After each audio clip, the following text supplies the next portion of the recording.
Comment l'expliquer? Eh bien, l'explication, c'est tout simplement que pendant cette période, les marchés ont continué à exiger des entreprises des rendements très élevés. Et le seul moyen pour les entreprises de dégager ces rendements, c'était de se financiariser et de participer à un mécanisme extrêmement malsain, le gonflement artificiel des capitalisations boursières. Les liquidités émises en masse par cette politique de crédit plus que généreuse, il fallait les rentabiliser, il fallait que le capital accumulé en termes de signes monétaires dégage un profit. Comme l'économie réelle ne permettait plus de dégager ce profit, on est allé chercher ce profit à travers l'économie virtuelle, c'est-à-dire que le capitalisme financiarisé, si vous voulez, s'est en quelque sorte émancipé pendant un certain nombre d'années du capitalisme productif. Et les entreprises ont commencé en quelque sorte à s'enfler d'elles-mêmes. Des masses énormes de capitaux circulant sans contrepartie dans l'économie réelle ont servi à alimenter des bulles spéculatives dont la plus importante et la plus visible était celle relative à la capitalisation boursière mondiale, dont il est intéressant de noter au passage qu'elle n'a pas été entretenue par les capitaux venant des pays émergents. Ce sont les capitaux occidentaux qui ont gonflé l'économie occidentale. Et le capital s'est mis à se nourrir de lui-même.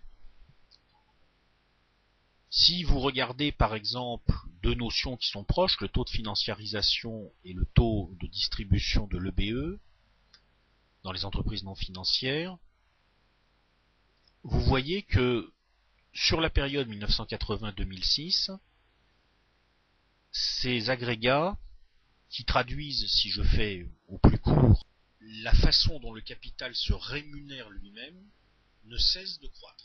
Dans le bouquin, j'explique en détail comment ça a fonctionné. Un exemple quand même du caractère le plus pathologique de ce capitalisme virtualisé, le développement du marché des credit default swap. Qu'est-ce que c'est qu'un credit default swap?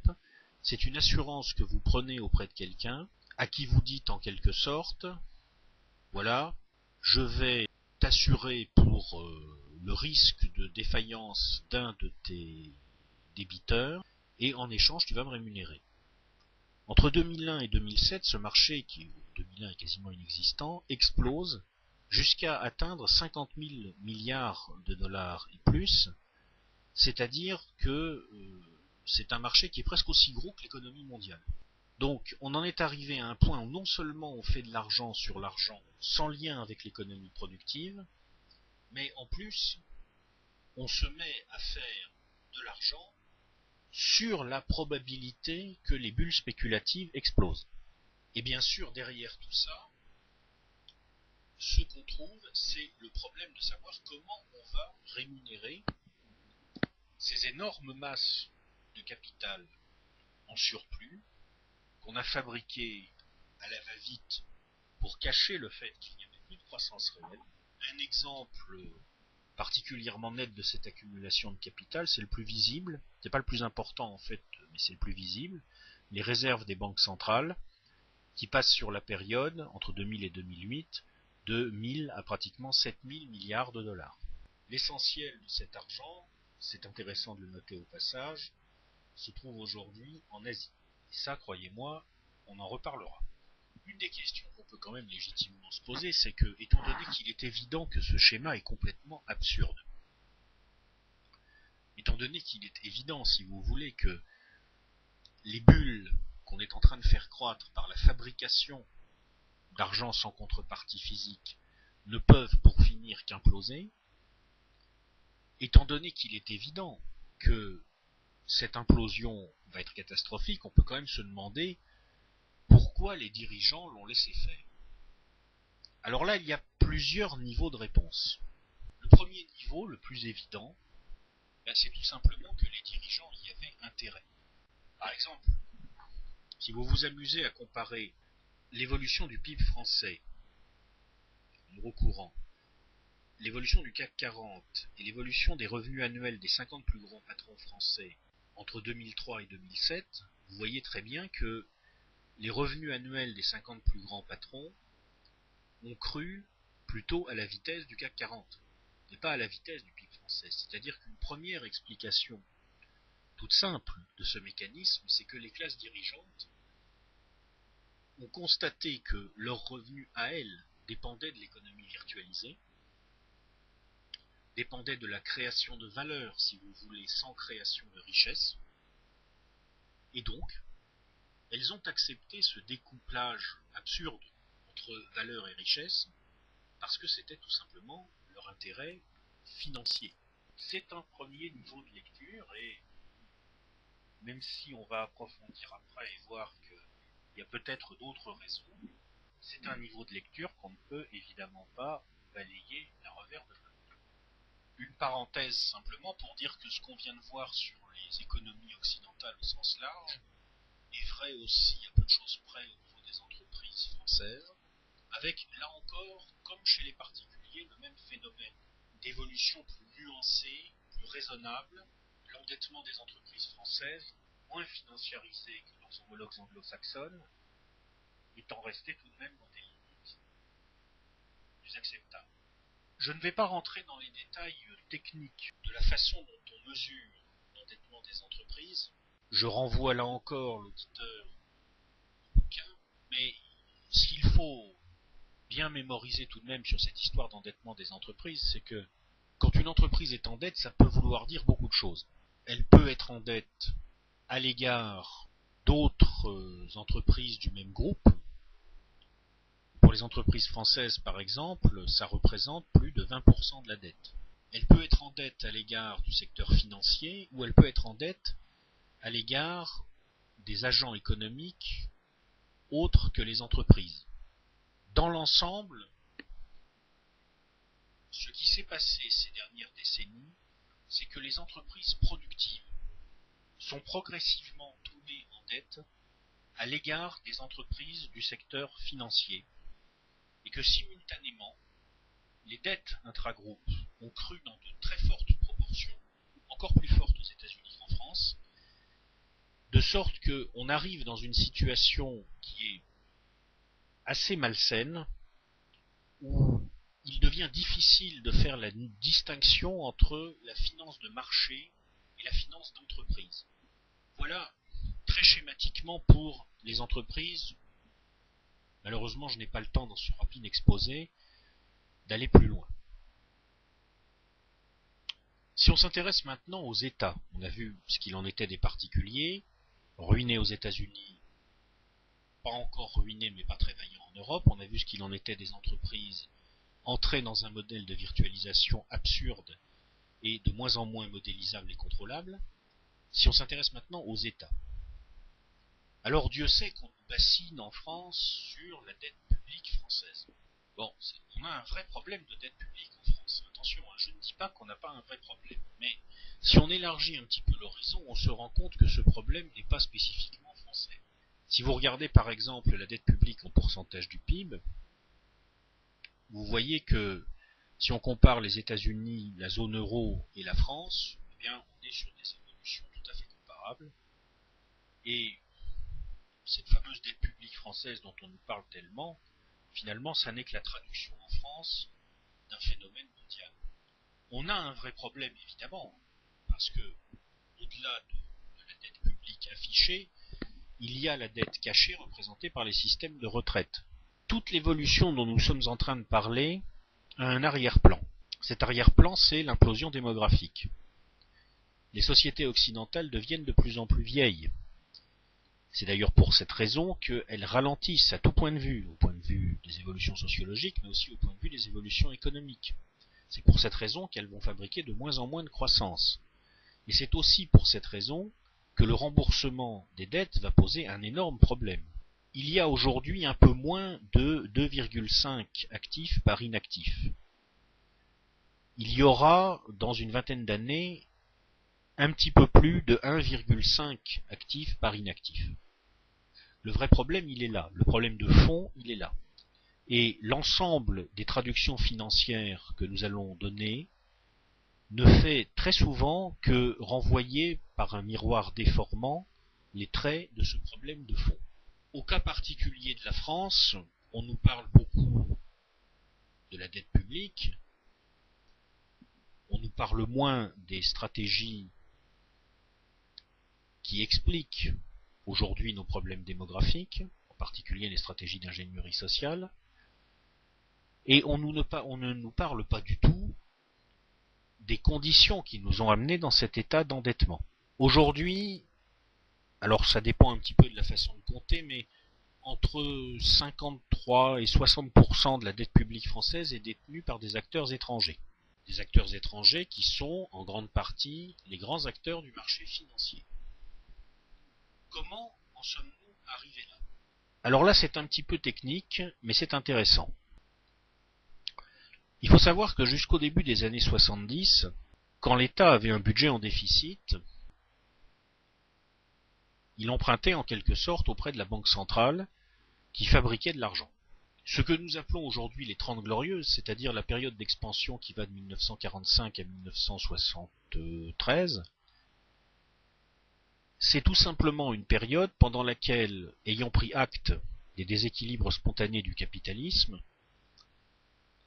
le pouvoir a accepté de fabriquer en quelque sorte une petite inflation de fonds qui oscillait suivant les pays entre 2-3% et 7-8%, plutôt 2-3% dans des économies très productives comme l'Allemagne, plutôt 7-8% dans des économies moins productives comme l'Italie ou la France. Et cette inflation permettait à l'État de redistribuer en fait, à travers la dépense publique, le capital qui spontanément s'accumule dans les couches supérieures.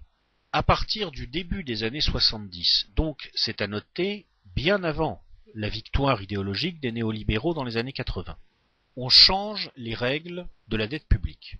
À partir de cette date-là, quand un État est en dette, il ne peut plus présenter ses effets à l'escompte des banques centrales.